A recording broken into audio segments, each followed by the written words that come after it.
Have you ever heard of a business trip that went so badly, the hosts ended up stealing your cannons? Let me take you back to early 16th century China, the mighty Ming Dynasty. At the time, China was one of the richest and most powerful civilizations on the planet. And naturally, everyone wanted a piece of that trade pie. Enter the Portuguese. Now, these guys had just sailed around Africa, conquered a few ports, and were looking for their next big customer. So they showed up at the doorstep of the Ming Empire, like door-to-door salesmen with muskets.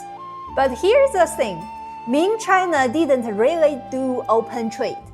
The only official way foreigners could interact with China was through the tribute system. That meant bowing to the emperor, pretending China was the center of the universe, and handing over fancy gifts in exchange for trade rights. The Portuguese thought, okay, let's play along. But there was a problem.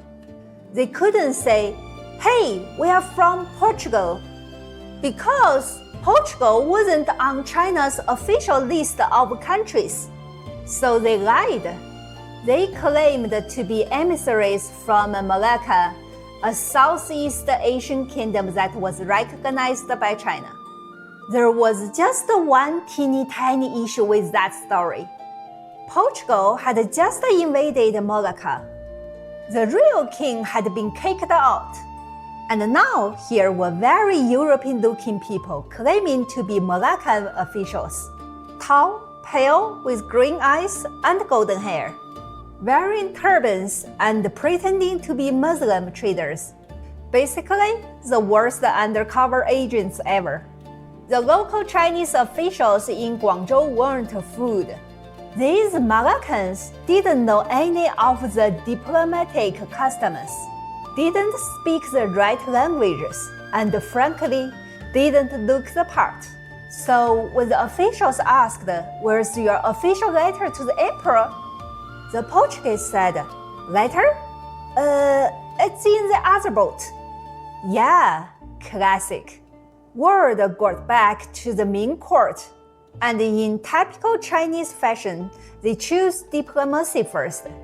The emperor was like, let's be gracious, feed them, house them, take their tribute, pay them some silver, and send them home.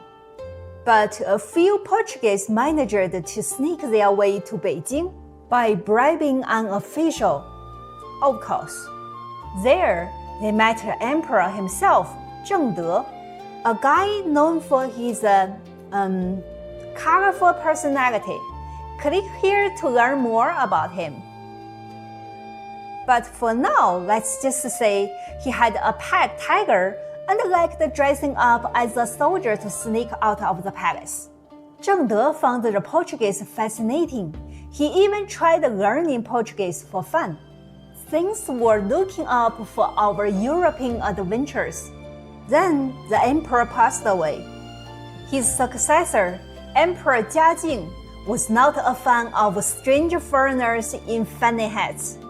He immediately ordered them to leave the country, and not just them, all Portuguese traders in Guangzhou were to be kicked out. Now here's where things get explosive.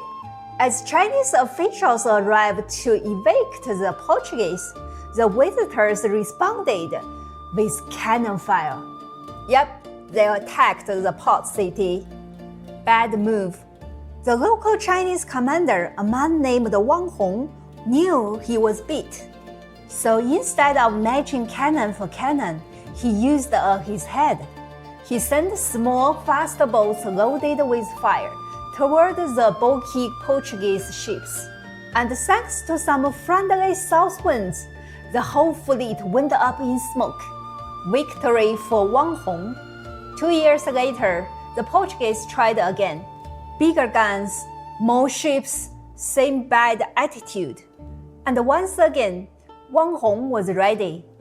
He used the same trick, and not only defeated them, but captured 20 of their cannons. These Western-style artillery pieces were powerful, accurate, and unlike anything the Chinese had at the time. They called them Folangji cannons, named after the Folangji, the Chinese way of pronouncing Franks, which functionally meant Europeans. And what did they do with these shiny new toys? They reverse engineered them. The Ming military quickly built 32 replicas. Better range, more precision, less explode in your face energy than their old school stuff. Soon, these cannons were everywhere, on city walls, on navy ships, defending the empire.